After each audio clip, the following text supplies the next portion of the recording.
Principalmente, olha só, quando você muda a alimentação do animal, aí ele passa por um processo de adaptação.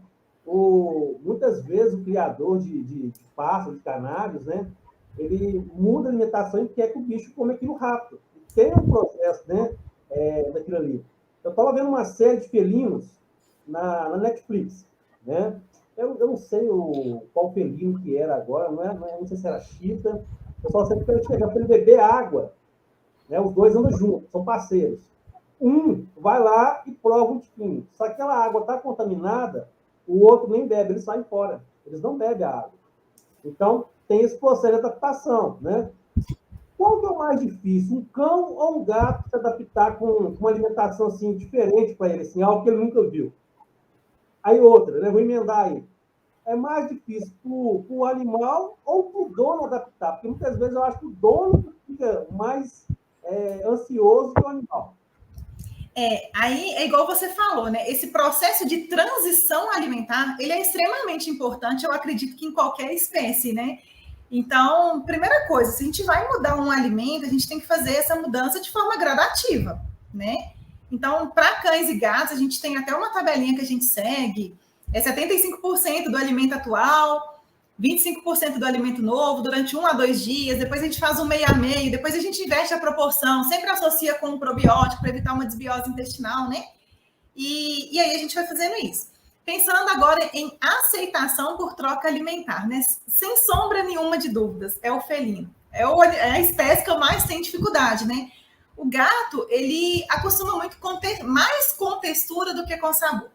Então, quando chega um gatinho... Essa semana mesmo eu tive um caso desse. É uma gatinha, ela tá obesa e precisa emagrecer. E ela é extremamente seletiva. Ela teve histórico de pancreatite, então a gente precisava trocar a dieta dela. Ela comeu ração a vida toda e a tutora desejou migrar para a dieta caseira. Ela comia alguns petisquinhos, mas assim, 100% caseira nunca ofertou, né? E aí a gente implementou, então, essa questão da dieta caseira na gatinha e ela simplesmente não aceitou, sabe? Então, assim, além dessa questão de sabor, a textura para o felino influencia muito. Então, é muito importante nos primeiros meses, acho que os primeiros 6 meses da vida de um felino, de um gatinho, nós temos que ofertar todas as texturas possíveis. Patê, sachê, a ração sólida, dieta caseira, para ele criar essa memória. Que aí, quando ele chegar na fase adulta, se a gente precisar mudar, a gente não tem tanta dificuldade. Mas se é um gatinho que comeu ração a vida toda, dificilmente a gente consegue migrar para a dieta úmida com ele. Agora, cães, a gente já não tem esse problema, né? Então, cães pode comer ração a vida toda. Se a gente precisar migrar para a dieta caseira, facilmente eles aceitam. Difícil depois vai ser voltar para a ração, né? A gente tem essa dificuldade. Mas seria isso. Você tinha falado a questão de obesidade, né, do animal. Como que eu faria, por exemplo, um animal está obeso, ele está conseguindo andar, né? O diagnóstico é uma anamnese assim, bem simples, né? Como é que eu conseguiria fazer esse processo com esse animal para ele estar chegando no peso ideal? Bom, primeira coisa, né? Quando vem um paciente obeso para mim, a primeira coisa que a gente tem que estar muito bem definido é que peso de balança não define. Se você virar para mim e falar assim, Gisele, eu tenho um shih tzu e esse shih tzu está pesando 8 quilos, ele está no peso bom? Não sei te falar. A gente sempre tem que avaliar o indivíduo, tá? Então, o número, né, peso de balança é uma referência para a gente saber, né? Olha, ele está com tanto, precisa chegar a tanto, então a gente vai monitorando esse emagrecimento. Mas a avaliação ela é sempre feita no paciente. A gente não tem um padrão de raça muito bem definido.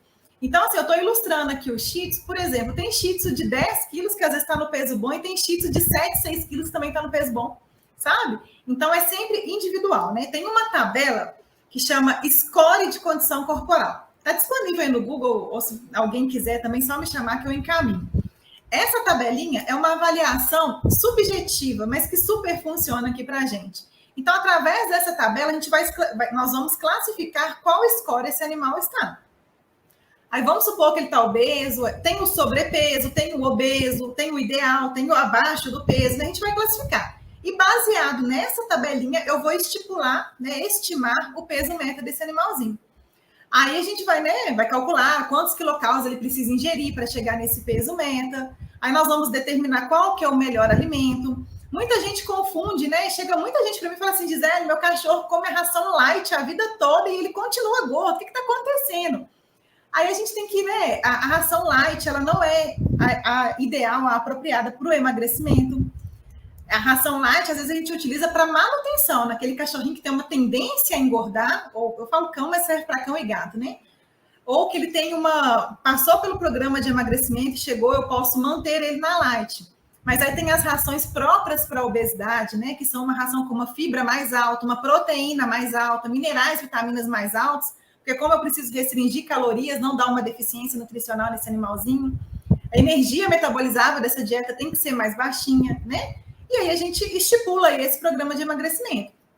Ou a gente vai para a dieta caseira também, com esse mesmo raciocínio, né, de perfil nutricional. Sempre sugiro a associar com a atividade física, né? Igual a gente, quando a gente faz uma dieta, a gente emagrece.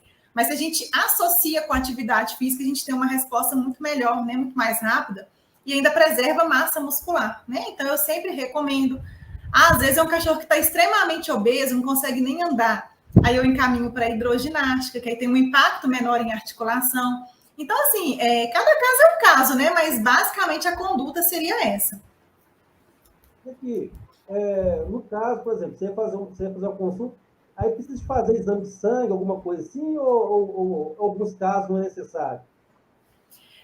O exame ele é sempre bom, né? Que ele é um histórico aí da saúde do paciente, né? A clínica ela é soberana, né? A gente sempre faz essa avaliação clínica, mas exames laboratoriais eles são importantes, até para a gente comparar. Antes da dieta estava assim, começou o tratamento, como que tá? Tá tendo resposta, tá tendo melhoras, né?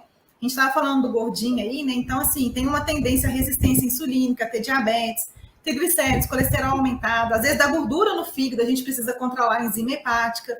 Então, os exames, eu sou fã deles. Eu sempre... Normalmente, é um paciente que, quando ele vem para a consulta nutricional, já tem um veterinário clínico responsável, né? Então, a gente vai acompanhando junto. Mas, se não tiver, certamente eu peço sim, tá? Ele nos orienta, né? Nos auxilia aqui na conduta mesmo.